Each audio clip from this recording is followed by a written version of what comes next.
Hello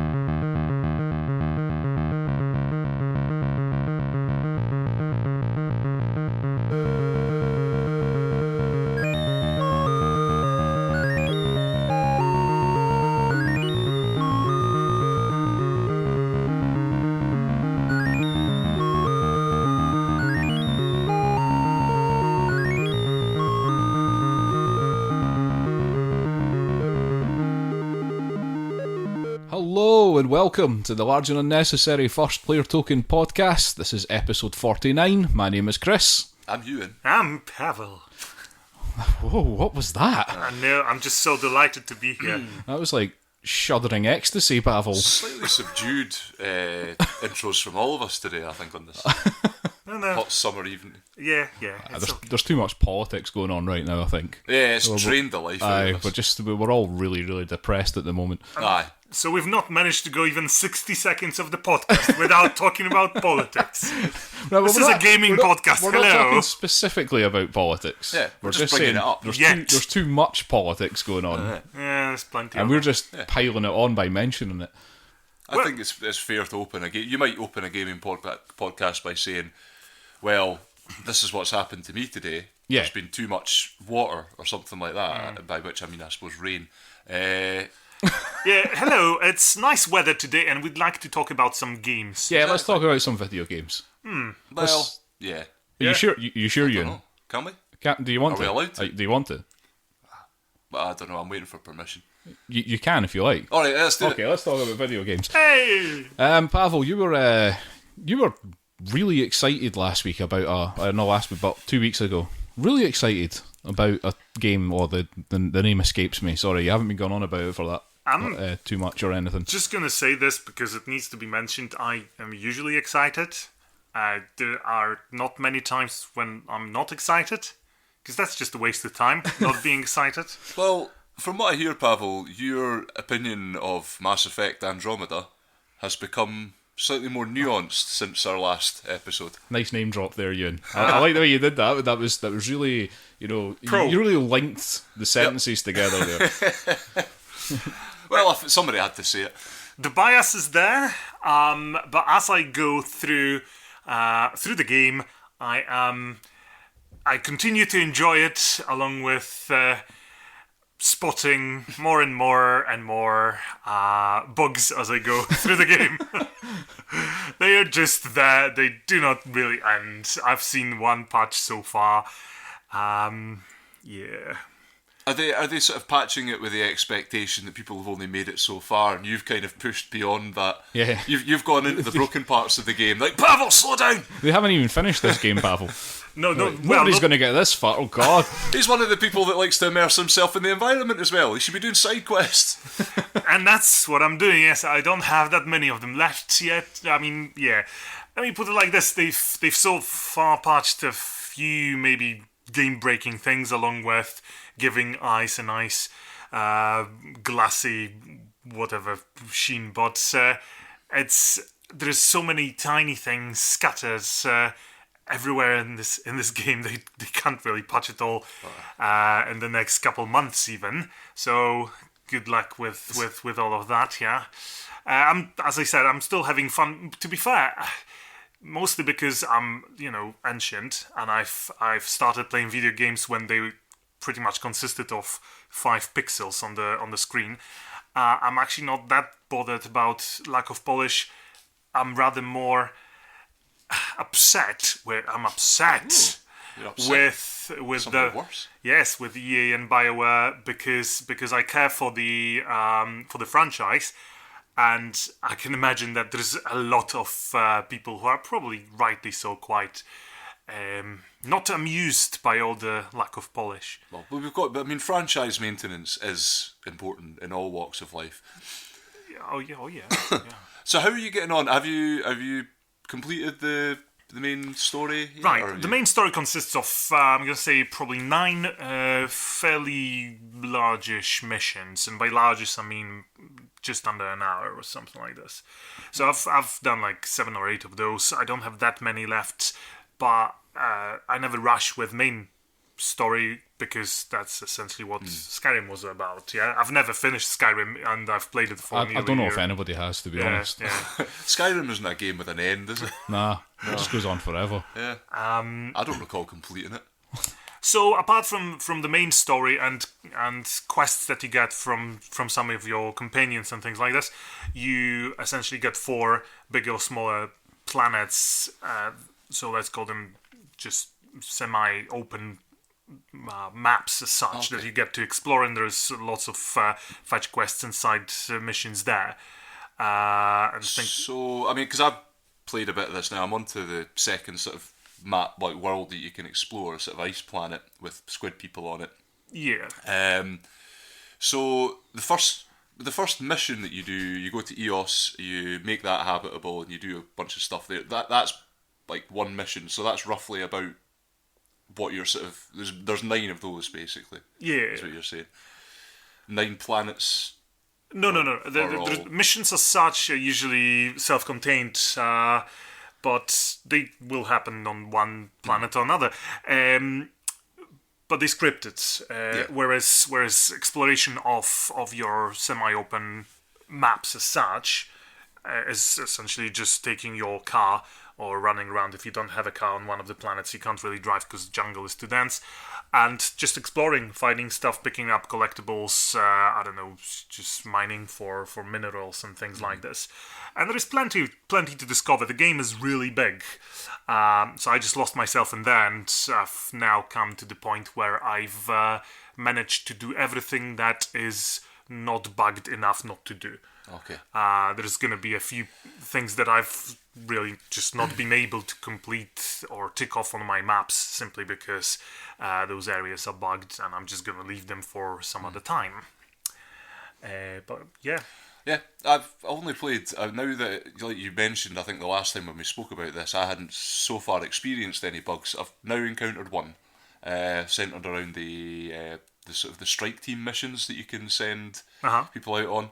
Occasionally when you're accepting the rewards or failure from them, the separate sort of dialogue box for that remains on the screen, and you can't get rid of it until you open another one, and it may or may not still stay on the screen. Yes, but see, this is a very good example, because there's nothing that I would call just game breaking, that you cannot advance through the game, but there's so many small, reasonably annoying things that you can live with if you have this sort of gamer's discipline, when you're assuming that things like this do happen, but you know how to go around it, so you go around it and you keep playing. And unfortunately, Mass Effect Andromeda, you just have to go around a lot of things. If my rider is having a drink in a bar and she's not really holding a glass, because why would she? She's just drinking air. I'm assuming, that's just not spawned, and I'm happy. Had that one as well. If I'm approaching an NPC who's essentially standing in a unposed pose with their arms to the sides, I know that pose pretty much has not loaded, and this NPC is in a development state. And again, I'm gonna blink, I'm gonna pretend it's never happened, and I keep enjoying the game, but is this how it should have been released? No, not really. I think none of it's holding it back, but you wouldn't expect a game like this to have like the degree of just kind of just basic stuff that just kind of breaks like that. Yeah, but there are games which are almost as big. Horizon Zero Dawn, I played not a month ago, maybe a month ago. It's smaller, but not terribly smaller, and it's so much better in terms of polish and a number of other things. And if you get to play Witcher 3, which is essentially a half a year worth of various video games put together in terms of content. And you're going to have some tiny bits and bobs there, but altogether so much more polished, so It's not Assassin's Creed where characters would load up without faces and were just essentially floating eyeballs and jaws, but it's nearly that bad. I loaded a couple of videos of when I played Assassin's Creed. What's the one I've got? Is it Syndicate? Syndicate is the one in London. In London, where basically like I'd fast travelled somewhere and just found myself floating through space. Oh yeah, and it happened quite often. The bugs in the Assassin's Assassin's Creed is known for it. They're interesting. And you know what? In previous Mass Effects were bugged as well. I remember many times using various powers in combat and being, just stuck in whatever objects you can jump into and things like this, or textures stretching through the screen and just about anything you can imagine. It's just Andromeda's unfortunately got a lot of this. But if you're able to stomach that, you're fine. Is it ruining your immersion, Pawel? Sometimes, but again... Oh no. Yes, this is... Sacrilege! Well... Exactly. No, but because you think... imagine this. You've got an entire alien race of called the Sari, which are essentially blue women with tentacles instead of hair. They all have the same face. Why would you do that? That's such a strange dev choice. That sounds lazy. Because, you know what? It's not that difficult to use the human... I mean, Asari were essentially made so that you can utilize your human heads and just put tentacles on top of that. All of them have the same face apart from your companion, which is a unique character. Every single other Asari will have the same face. Why? Things like this. So, yeah, things like this can ruin immersion a bit. One thing I was actually wanting to ask you, and I can't remember whether I brought this up last week. Did you... there's 6 companions in Andromeda. Indeed. Are there more in the previous... I get the impression there's more in the previous Mass Effect games. That's why I keep feeling that Mass Effect Andromeda as such is starting from scratch and building on top of new foundations, because Mass Effect 1 had possibly 5 or 6 companions to begin with, and then there may have been DLCs. In Mass Effect 2, some of those companions were set on the side, another bunch was added, so the roster was slightly larger. And then by the time you get Mass Effect 3, along with all the DLCs, and there was a good number of them, the roster is pretty big. It's like 15 or more. Okay. Whereas in here, it's just 6, and that's so far, which unfortunately is a bit of a pity, because at least half of them are really bland human characters. Yeah. You're basically left with a choice of 4, from which I'd narrowed down to 2. Yeah. But they're introduced, I suppose at least one of those characters as an entirely new race. And he's pretty cool. He's pretty cool, and as you get to know him, he's consistently cool. Yeah. So that's nice. I don't really know how to describe him, but as a sort of like... you're not gonna. He's actually not that easy to. He's like put a squid in a man with a sort of. He looks. I don't know. A squid man. Almost like a Napoleonic military uniform. The species is called Angara. They're squid men. Which is another example of the same face problem. Apart from Jal, the companion Jal, all the Angara are essentially a male model and a female model. You put different textures on them. Some of them will have scars, some of them will have various war paints and stuff on them, but especially in case of female Angara, you're just looking at the same character with different colors on them. Which is a pity, because there's so much voice work done for this game, some of it quite good. So you listen to all these lines and you're supposed to believe they're different characters. Yeah. My immersion is somewhere there. Well, another thing regarding immersion that I spotted in my playthrough, and I'll say that, see when you're creating your sort of combat, like action mechanics and everything like that, is it entirely necessary to create troop names and have them hovering over the enemies that you're firing at? Because I worked out through that quite quickly what the whole the enemies are. Well, yeah. And I'm guessing you probably know by now, because I had it confirmed by the person I was playing it with, who played on a bit more, and I was like, yeah, that's giving it away quite, because all of the what are they called again? The Ket. The Ket. Yeah. The Ket are the enemies in this.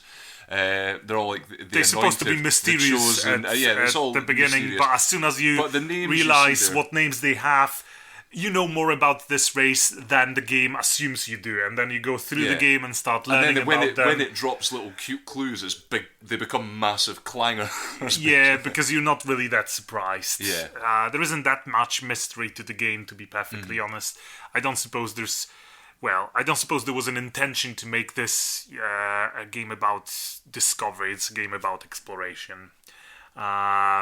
You've got your first contact and you're not sure who the Ket are, but as soon as that first mission blows over, the Ket are essentially just the enemy to shoot at. Yeah.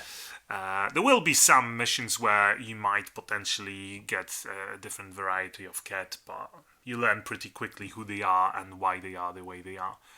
And it involves big needles. Something like that. Yeah. Okay. Pawel, there's a look of sort of slight disappointment on your face. No. It's I'm soldiering on. But that doesn't sound That's good. damning with faith. Well, exactly, That's not that's the even thing. really Yeah. praise. I'd love to be able to just sit down and be rewarded for loyalty, but instead I'm clenching my teeth. It sounds like you're just getting more and more punished, to be honest. Yeah. And the further you go through this game, the worse it seems to get. I remember playing Horizon Zero Dawn and thinking, oh my god, I don't have that much left. I want this game to last longer. And also, oh my god, I'm worried because I have a feeling Mass Effect's just gonna be disappointing because Horizon Zero Dawn is so amazing. I'm still playing Mass Effect Andromeda, but I'm sort of waiting until I'm done with that last mission so I can move on. You do sound like you're... In fact, I have moved on. I've been playing stuff on Steam since. It's the gaming equivalent of just being forced to eat dating. a grapefruit. Just trudging through it, hoping that it'll be finished eventually. Yes, I have faith that things will eventually get patched up. DLC will maybe shape things up slightly better, but it's not going to, I suppose, improve BioWare's reputation by now. They have slipped with Mass Effect 3's ending and have worked, I suppose, to make Mass Effect Andromeda what it is. They've done an amazing job with a number of things, driving the nomads and all the fighting with the abilities your characters have and the jetpack. That's all pretty neat, but the game is unfortunately lacking in a number of areas. Looking forward to future installments, maybe? If the writing Andromeda gets too. better, I am. But could I please have slightly more interesting and varied characters and stories as well? That would be cool. Because as much as I can complain about bugs a long time in regards to Mass Effect Andromeda, unfortunately, the biggest problem still, to me, remains the fact that some of these characters I'd rather just not look anymore simply because they're so boring. The remaining companions are awesome, and I may have not bonded with them as much as with the ones from the original trilogy simply because I've not spent that much time with them yet. But there is just a handful of them. Yeah. So we'll see what the future brings. Okay. Yeah. Anything else to add, Euan? You've been playing it quite a bit. Let's say I think I've raised all the... You raised all your relevant points. Yeah. All 11 points. Okay, so that was, to be honest, slightly unexpected. Mediocre review there from Pawel. The bias is giving The bias way. is gone, I think. Finally. Thank you. I'm being. Are you saying I'm being objective? Because that yeah. doesn't happen often in life. I know. And My I just, life. Because I kind of bashed you over the head about trying to be unbiased when you first started talking about Mass Effect a couple of weeks ago. And I think finally it's worked. I feel like a traitor. And I'm going to take credit for this. I blame you, Chris, for taking my immersion away. You're the biggest bug here. Removing your joy. Okay, well that's Mass Effect Andromeda. That's by BioWare Montreal and published by Electronic Arts for PS4, Xbox One, Microsoft Windows. Yeah. So let's move on. Can I go next? Okay then. Okay, right. You must. I've been playing something. I've been playing something that I found on Steam. I bought it a few weeks ago.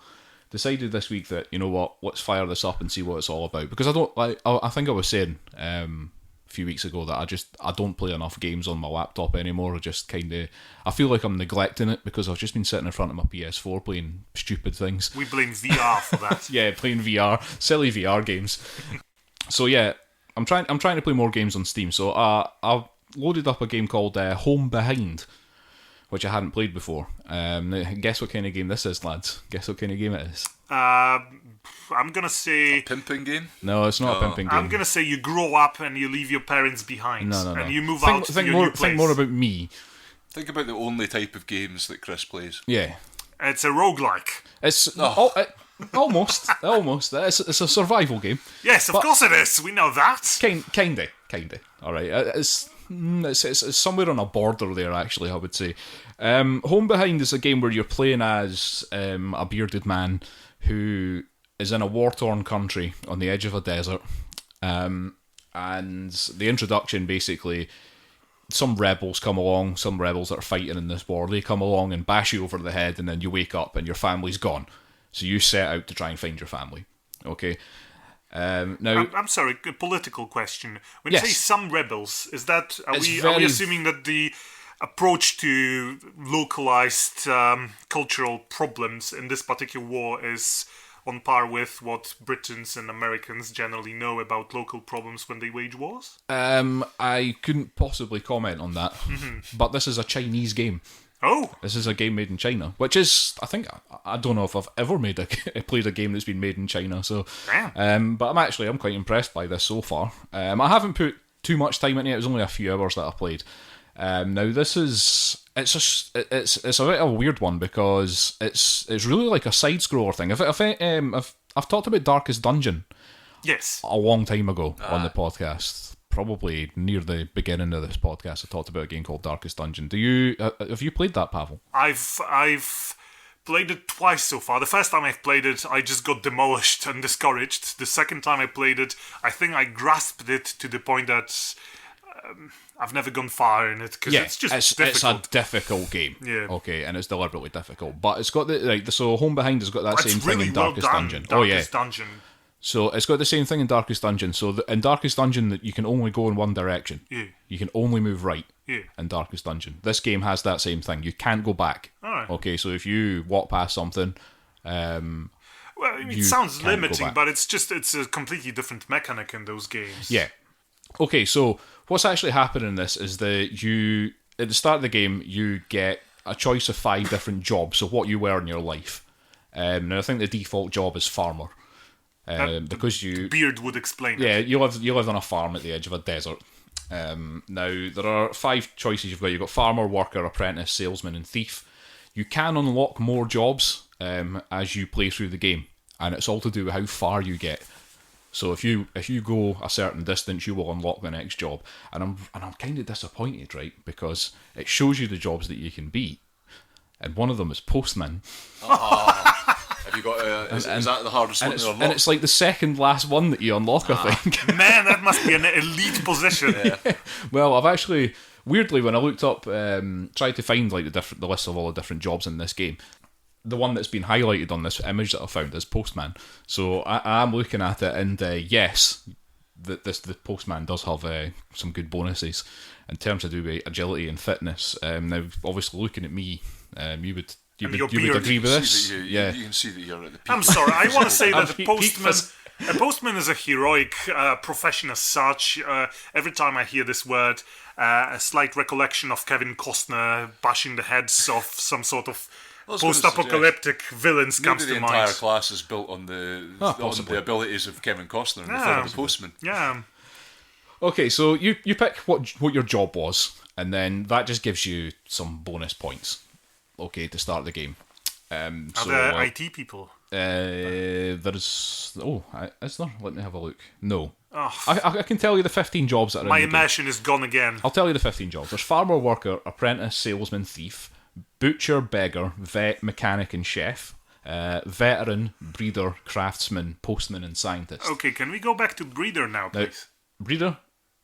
What do you breed? I think it's livestock. Oh God, I thought it's Judging like by the Animal image. husbandry. I thought it's like a parent. Okay. Possibly, maybe it is. This is a Chinese game. It could just be badly translated. It is badly translated, actually. So, at points that are just, I was sitting reading the dialogue, going, "What?" But okay. So basically, what you're doing in this game, you're moving right, and you'll come across various things as you're moving along. You've got a little cart that's trailing along behind you. And you encounter various things. So you're going through the desert to begin with, okay? I haven't got past this first level, by the way. Like, it's hard, this It's game. just reminiscent of Darkest Dungeon, then, yeah. But you'll come across maybe an oasis, or you'll come across some ruins, or you'll come across a nomad village. And that's procedurally generated. And it's all randomly generated, yep. And you'll get some sort of interactions while you're there. So, like, if you get to the oasis, you might be able to fill up your water bottles. You can take a drink out of it, but you can get stagnant oases as well, which, like, you know, you have a risk of getting diarrhea and all these if you drink from that, you know, kind of things you would expect from this sort of game. Do we get graphic special effects then? No, you don't get that. It just has an effect on your health. So I mean, I should probably say you have health, you have a mood meter, and the mood meter determines how quickly your health regenerates. Now, keeping the mood meter up has been one of the hardest things that I've found in this game. It just depends on your actions, your choices that you make as you're going through. So when you get to something, so let's say you come across an abandoned building, okay, and you go inside, and you come across a door inside there, and it's locked, okay. Now you have choices when you come to that door, so depending on your skills, it'll come up and it'll say you can try and break the door, and if you've got a high strength, it'll give you a percentage chance. So the higher your strength, the higher that percentage chance. You might try and, well, one of the choices is jump. Now, I'm not sure what that means. I don't know if this is a translation thing again, but I don't know. Maybe jump through it. I don't know. But that's based on your agility, I think. You can try and pick the lock, and if you've got a lock pick, and I think that's based on like intelligence. And there's only 4 main stats. There's the strength, agility, intelligence, and fitness, I think, is the 4th one. And they affect various things, just what you would expect in this game. Like intelligence affects how quickly you'll level up and all that kind of thing. Yeah. So yeah, you're given these choices, and so if I try and break the door down and it gives me, say, a 58% chance, okay, if I succeed at that, fine, I've opened the door. If I fail at that, I'll lose mood, okay? Alright. And I can try it again, but you only get a certain number of things. Usually it's like 1 or 2, sometimes 3 chances you'll get at each thing before your character just gives up and says, no, I can't get through this door. And that kind of applies to just about everything that you do in this game. So even trying to like fill up your water bottles has a percentage chance. I don't know why. It's not an easy depends thing, on where man. you're doing it. And you know, so you have to kind of like make decisions in this game about what you're going to do and whether it's risk versus reward. Basically, it's like, is it worthwhile me, you know, trying to go fishing in this pond? Because I'm not good at this, whatever the fishing skill is related to, and if I fail at this, I'm just going to lose mood. So yeah, you do have to weigh up this risk versus reward, and the reason why mood's important, like I say, is because it replenishes your health. The higher your mood is, the faster your health replenishes, and there are enemies in this game, and at beginning of the game, it's really just like baby wolves and maybe a fox or something like that. Wolves? Yeah, because they try and kill you fair is enough. the thing. Oh, Okay, bastards. yeah, so you fight these things. The combat mechanics in it are pretty simple. It is just a click to attack thing, but you can change your stance, so you can go defensive, you can go accuracy but less damage, you can go for high damage but less accuracy. So there are choices to be made there, and you can kind of make tactical choices depending on what's going on. You do also get a super move. You have a rage meter that fills up, and when that fills up, you just press space and then a click. Limit and break. then you just smack them really, really hard. So yeah, there are enemies in this game, and so you'll find that as you're going through, you're losing your health, and if your moods drop down to 0, your health won't replenish. So you kind of have to like I say, weigh up what you're doing every time something happens. Psychologically speaking, that's actually plausible. Yeah. You could just be discouraged by everything you do. But the game- If you're failing at everything, you get depressed. Okay.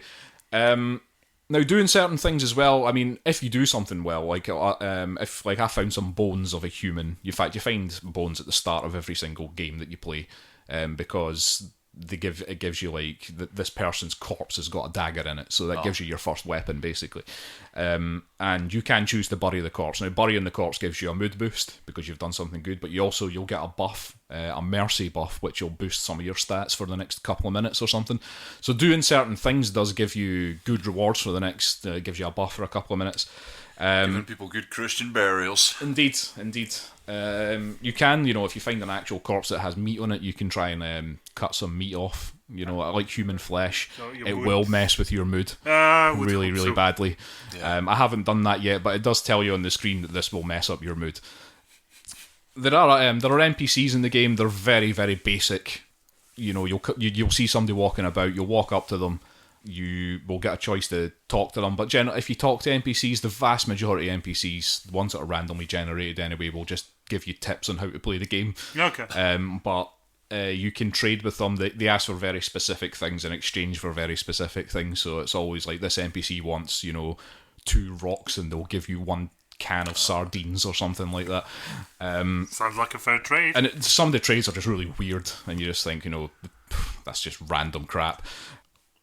The NPCs, you can beg them for stuff. Now, I don't know which stat that's related to, possibly intelligence, but charisma. But it's always been a very low chance every time I've tried to do it. So I think begging's one of the hardest things to actually get. That's because you're a farmer. Again, failing at that was going to reduce your mood. I think I've seen that. Succeeding at begging slightly reduces your mood as well. Yeah, it should do. Although there is a beggar in the games as a job, so maybe they get some sort of bonus for begging people. Now, one of the things you can do though is you can attack the NPCs. Okay, these are just random humans who are also suffering from the effects of war. They're also trying to survive out in this desert, and you can just walk up and punch them. Can you kill them? Yes, and then you can kill them. And the furthest that I've got in this game so far has been my psycho run. My psycho run, where I have basically, as soon as I started the game, just made the decision I'm going to kill people because I'm dying far too much here, and because I'm running out of food, I'm running out of water, and I can't trade anything because the things that people want are just too specific and I don't have them. So just kill. So I just walked up to the first person I saw, walked up to them, killed them. They had like cabbages on them and stuff. I was like, oh, brilliant. So the next person I saw, killed them. They had even more food. They had like boxes of French fries on them and stuff. Nice. Like that. So I'm just like, okay, I'm just gonna keep doing this. So presumably your mood was your mood goes straight down when you do this. But there are ways of getting your mood back up. You can sleeping. You can sleep. That'll get your mood up. If you find a bed to sleep in, even better. You can also sleep in things like hay bales and stuff like that. You get nice bonus out of that. So your recipe so far is sleeping in hay bales, waking up, killing someone for the cabbage, and then going back to sleep. He sounds like a Cormac McCarthy character. But you're constantly you have to keep moving across this desert because you get to a point, and it's only like when you're about a quarter of the way through. There's a little bar at the bottom of the screen that shows you how far across the sort of level that you're on. It shows you how far you are. And when you get about roughly a quarter of the way across, the rebels turn up. So they have a thing that starts moving up that bar as well. I don't know what happens when it catches up with you, but I'm presuming that you die. So you have to keep moving. Right. You can't just hang about. You can't just keep sleeping. You can't, just mess about. And you can run in this game as well, as you think the rebels are catching up with you, but that like burns a lot of your like food and water and stuff like that. There's another sort of nice little thing in it where I'll say nice little thing, but basically every time you die, it leaves a gravestone on the level where you died. So if you go past the gravestone, it's like, all right, well, I've done better than that run then. And yeah, it doesn't. The stuff that's in the game isn't really deep. There's not like a lot of depth to it, but it's just like the combination of it. It's kind of addictive. Because you're doing that thing of like, oh yeah, right, I want to survive this thing, I want to get further than the last time. Yeah. What was I doing wrong? Just trying to learn from it and everything. And yeah, I should have said that you do start off fighting animals. I'm just looking at my notes here, I forgot to say. You get to a point where there are bandits, and the bandits always end up killing me. I'm in my psycho run, I've killed a couple of bandits in my psycho run because I've been doing so much better. Because I've got the food and the water. Having your food and water high gives you buffs. Right. So being able to do that has like helped me in my fights against these bandits. So you're prepping up against bandits now, probably. Mm-hmm. So the food and then that does not affect your health in any way. It's only mood that will regenerate it. Only mood regenerates. Some food will give you some health back. Right. You can pick up things like weeds next to the road and stuff. You might be able to make some sort of like medical thing out of that, but generally you want to have your mood up if you want to keep replenishing your health, because it's an easy way of doing it, really, or the easiest way rather than going scavenging for stuff.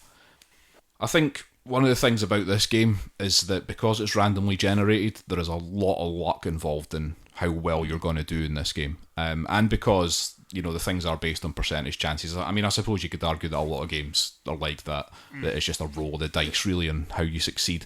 But because of the random generation and stuff, I mean, I came across, I think the second playthrough that I did, where I died quite quickly, I found like 3 oases in the desert, like one after another, at the very beginning of the game, and then none after that. Like, and So just there's like probably died of dehydration. like a pool that you've used up or something like this. I imagine if you come up with an algorithm for what should trigger during a run, it's not going to be an oasis every whatever. Yeah, it shouldn't really be like that, and it was kind of silly. Sorry, final thing. You can upgrade certain things, so like you can get more crafting recipes and stuff. So you can make your own weapons, you can make clothes, you can make different like food if you get all the right ingredients. You can make sort of special soups and things like that. You can upgrade those. You can get more. You can upgrade your cart so that you can move faster. And there's various other things that you can do in it. So like I haven't really touched that much on the crafting side of things, but it is there. It does kind of make sense. And it seems that that's quite important, like getting those new recipes and stuff. Because I did make a baseball bat when I upgraded the recipes. One of the new weapon things I got was a baseball bat recipe. Made that, and that's what's kept me alive in my cycle run, because it just does so much damage, and because I've been pumping all my points into strength. Because you would in a cycle run. With a baseball bar, absolutely. But so you said you've not been anywhere else but the desert so far. But so you have reasons to believe there are other levels. Yeah, because it looks like this level is going to end, and then presumably move on to something else. Because there is a story here, you are looking for your family. And there is a kind of cutscene at the beginning. And it's all very, like, it looks like almost like a comic book. The sort of art style, and the intro scene is like that as well. But yeah, I mean, I'm quite enjoying it. We'll see how far I get with it, because I get the feeling that it's going to be one of these games where you're going to get really frustrated with it when you die, when you're like get reasonably far. But we'll see how it goes. If you have reasons to high watermark, you can't really get back to that again. If you have reasons to blame probability, bad die that can rolls, be frustrating. It also seems like it's more immediate than something like Don't Starve. Aye, because you just start and go, presumably, and just keep on going. You're not having to worry about building up any kind of stock of stuff or just whatever's on you. Yeah, I suppose that's different from Darkest Dungeon, where every time you start, the first few dungeons are reasonably easy. So before you actually encounter your first challenge, you're a good, first proper challenge, you're a good couple of dungeons further. I remember in Don't Starve, you pretty much just started playing straight away. Okay, well that's Home Behind, which is by TPP Studio. That's a Chinese developer, and they are still. I mean, it's fully released. It's version 1.134 at the moment. So that algorithm is not going to change, as in. And maybe it will, but I don't know. I could have just been really unlucky with it. Who knows? Well, so we'll see what happens. If it gets too frustrating, I'll stop playing it. It's that simple. The most randomly generated game that I've played in a long run is Invisible Ink, where all the rooms or floors are actually randomly generated. And I cannot say I've played this game maybe a dozen times by now. And I've never actually been frustrated, or I've never felt cheated by the game, as in this particular layout of dangers and rooms is impossible or too difficult. I've never felt cheated, but I suppose if I felt cheated by a game, I'd just stop playing. Yeah. Well, that's what I mean. If I feel like it is that random generation is just too much, then if it's causing you to lose games constantly, then that's when you stop playing. So, but like I say, I'd only played like 2 or 3 hours. I think I'd only done like maybe 5 playthroughs or something. And I saved the last one. I still haven't died in my cycle run yet. So we'll see how it goes. Good luck, Chris, killing all them people. Thank you. I had a break from killing everybody for a while because my mood was so low that my health wasn't coming back because I'd killed too many people. So That's a good reason to stop killing people, Chris. I've got to a point now where where I'm kind of like getting my mood back up and I'm off out into the desert again. So we'll see how it goes. See how it goes. I had a good night's sleep, so you know. Makes you wonder if that's how Wolverine's power works. I don't think he's ever in a good mood. Well, maybe when he's really happy, his regeneration is like really quick. Ah, okay. No, I think it's the other way around, really, in his case. Shut up, nerds. Right, let's move on. This was a short superhero talk. We apologise. Pawel, Hello. you want to talk about something else? Yes, let's talk about killing Christians now, because we've talked about killing people on various deserts and the like, and how it affects your mood. So I've just been for the past couple of days preparing for a raid where I'm hoping to find a particularly rich monastery or church and kill everybody there and steal all that consecrated loot and sell it somewhere in Denmark when I return. Is this a game or? This is Pawel's holiday Pawel's plans. holiday plan. I hope it's a game, yes. Expeditions Viking is a sequel. Anyway, I've played, and I'm sure I talked about it quite some time ago, Expeditions Conquistador? Conquistadors! Sorry. That was amazing. They weren't Italian, though. Close enough. That was Spanish, then.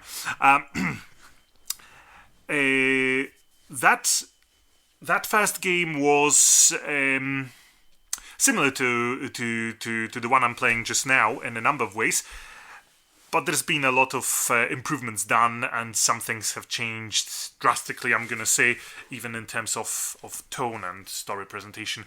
The first one, the Spanish one, about essentially conquering bits of South America, I suppose, or Latin America, really. It was more of a strategy game, really. You had your band of soldiers and hunters and scholars and the like. Say I think it was about 12 characters you set out to explore the jungles of the New World. A bunch of quests you could pick up, but it was really all about just traveling through this unknown territory. And making sure you, whenever you set up camp, you would hand out duties for your team members, who's preserving food, who's going out hunting, who's guarding the camp, and so on. And apart from this, as I said, it was just your standard. You reach a place, you speak with someone, maybe pick up a quest, maybe make some sort of choice. And battles, once obviously they trigger, or sometimes randomly, sometimes as sometimes in a quest, those would be turn-based, without really any particular surprises there. Just your bird's eye view. And your characters having one action for movement, one action for attack, and various melee or ranged weapons. And Expeditions Viking builds on this, and I think builds quite successfully. Just like in the first game, I'm not an expert in that particular historical era. Historical, yeah. But it felt fairly genuine. The flavor of the game. The flavor of the second one feels even better researched. I'm gonna say there is a lot of homework done by what was the company called again that made it? Logic Artists. Yes, well done on that game, because there's there's language you learn as you play this game. There is a lot of cultural and historical information about Vikings as such. Oh. You start in Denmark, and your character is just a heir to a local not lord as such, not jarl, but rather you learn so many different words and so many different ways the early Viking society worked as. But yeah, essentially your clan is fairly weak after your father has died in a raid, in an exploration trip to the west, where the fabled British Islands are supposed to be. So your character obviously has a major quest here to rebuild the clan strength. So far, I've completed the first campaign or mini campaign or however you call it. I think this game is divided into two parts, or at least this is my impression so far. First of them being preparing for the expedition, which is the part that was really never there in the original game. Although I do think, because I've never actually completed Conquistador, but I remember that there were two campaigns in Conquistador. There was one in the sort of not fully new world yet, but rather an already settled island, because there was already a Spanish sort of governor there and a couple of towns. Yeah, I remember and you that. were allowed to, by that governor, to pretty much just hang around there and help him.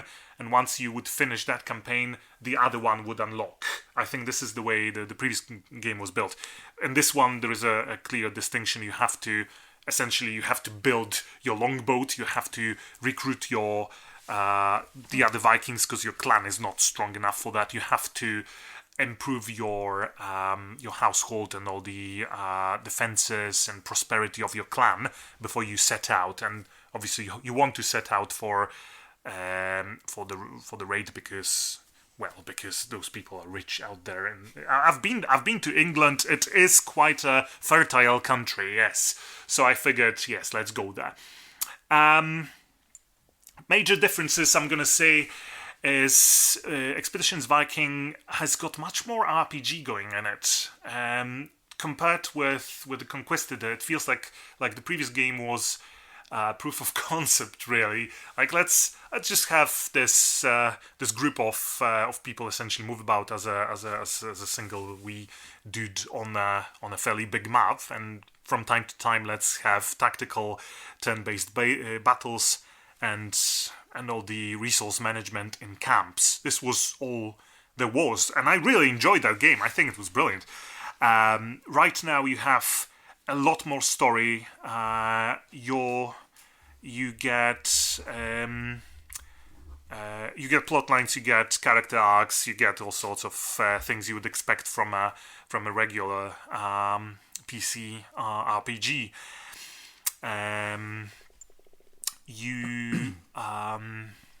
This is essentially a tactical RPG.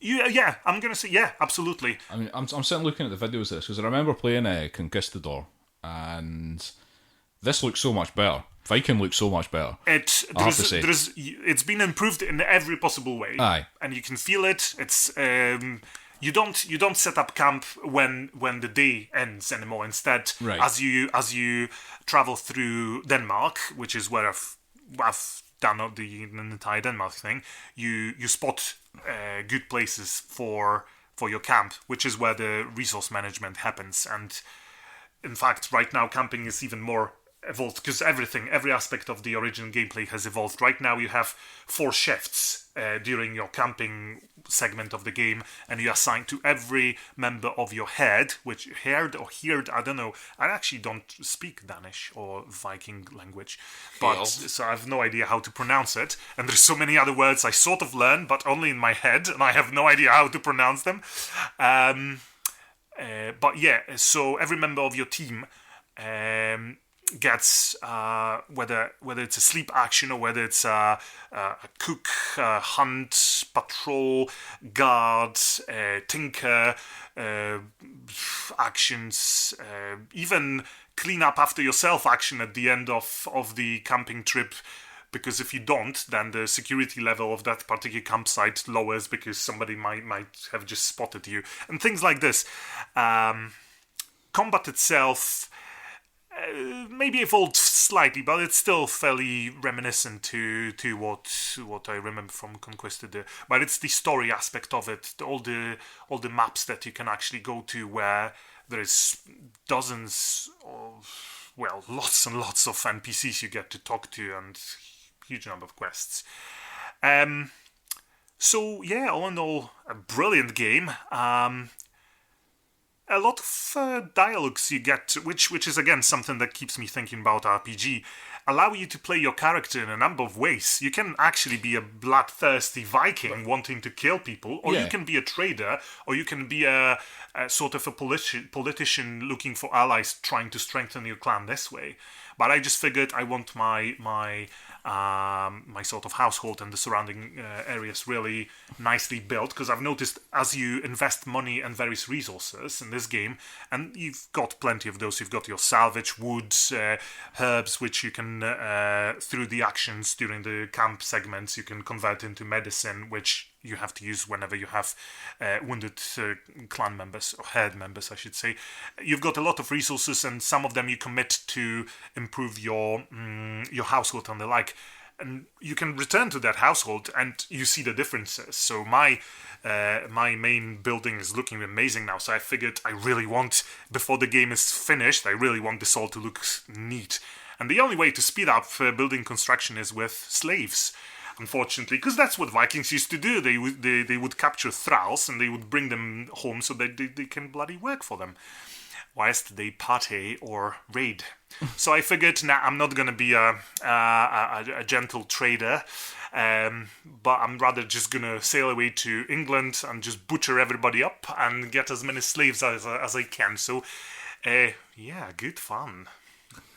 Get those sleeves in. I'm also going to say, fantastic art. I'm really impressed by all the portraits the characters have been given, and a really good soundtrack. So the previous game, as I said, as I enjoyed. As soon as I realized, actually, Expeditions Viking, is that not the... As soon as I realized this is actually a spiritual successor, I've not even watched a single trailer. I just hit buy straight away.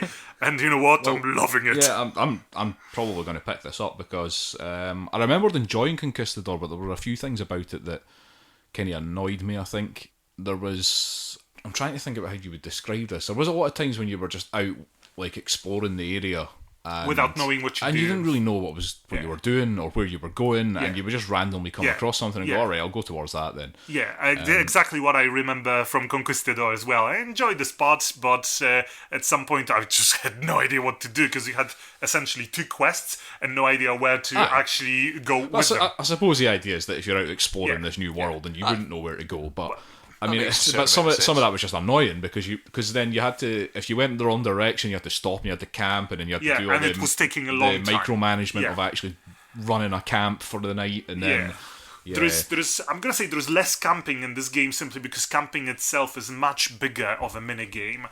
But there is a very solid clarity of what you're doing and why you're doing it, because all these quests actually have stories to them, proper stories as well. So that aspect, and I remember that bit because it was a bit annoying. You're right. That aspect is gone. Good, fantastic game.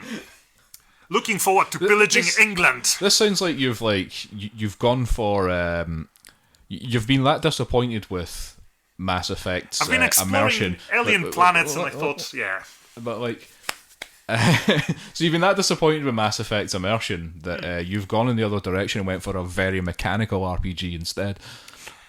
I'm gonna say, even he wants to play a game. I'm just stirring it a bit here. No, I've noticed. He wants to play a game. But that's the thing. You actually get to roleplay that your main character as such. Those stories are well made. Yeah. This is much more of an RPG. But it's more mechanical. Yeah, but. I'm going to say that this game is much more similar to whatever Pillars of Eternity and other proper RPGs like this now. Yeah, definitely. So, loving it. Excellent. That's Expeditions Viking. That's by Logic Artists. That only came out last week. It was 27th of April that was released. I just saw it and got it. You had to have it. That's what, £25 on Steam at the moment. So there we go. That's I think that's all we've got time for. Oh. Battered through this hour, have we? We have battered through that. Well, yeah. Which means I'm not going to talk about the utterly bizarre DLC for Tom Clancy's Ghost Recon, the Narco Road one, if anybody has played it. I guess the only thing that really needs to be answered that I would hope would be in there is is it a ghost doing reconnaissance, or is it people doing reconnaissance in search of a ghost? No, it's people looking for ghosts. Okay, right, okay. So I just didn't know, it's a very bare But sentence. when I say ghosts, I mean cocaine. Oh, right, I see. They're like...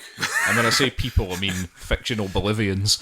The only flaw with these soldiers is every time they see cocaine, they're like, oh, it's white, it's a ghost! And they get really scared. There is a weird bit in Ghost Recon where... Ghost Recon Wildlands, we should say, where they do... The characters do have a massive conversation about cocaine, I think. And it's a bit weird. I mean, they're going around destroying cocaine, but I think like there's some sort of implication that at some point they've all taken a wee dab at some They all point. experimented in university. A 20p end. Well, I suppose it's just an incentive if you're a mercenary in Bolivia. Well, they're going to have a bit of a wedge with them when they leave. Okay, right, we're not talking about that just now. We're running out of time, so we will give out all our internet stuff. If you want to contact us, you can email us at firstplayertoken@gmail.com. You can also find us on Facebook, Twitter, SoundCloud, iTunes, and YouTube. We also have a Discord. You can ask us for the link for the Discord. My Twitch username is Unnecessary Chris. If you want to watch me, well, either two things happen on that channel. I'm playing video games, or we're all playing board games, because we stream those live. We have a website, that's firstplayertoken.com, and we are part of the Podnose Network. The UK's leading entertainment podcast network. What's new there, Euan? That's it. I don't think there's much news since we last spoke about it. No? But check out the wrestling podcast. I haven't listened to it myself, but I'm sure it's good. Oh, and Cheap Show apparently got a mention in The Guardian the other day. So, nice.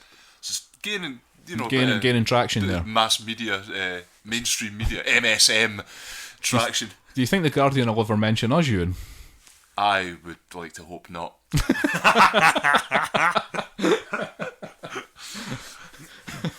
Okay, so that's www.podnose.com. If you want to go there, it's a network of podcasts where there's lots of different topics. It's not just us talking about games. So go and check that out. Show some support. Thank you very much. And that's it, episode 49 in the bag. So we will have another video games episode in a couple of weeks, but we will be back next week with episode 50. Wow, Yay, I do like a round number. B games. Well, all about tabletop gaming. Half 100. Wow. Half 100, yes, half a century. I think we should make it an RPG episode then. Okay, we'll see you next week for a board games episode. Sorry, Pavel, I'm sorry. We can do a spin-off RPG thing. It's just you talking to yourself. Yeah, I do it every day. I quite believe that. Okay, thanks for listening. We will see you next week. Bye. Bye-bye. Bye.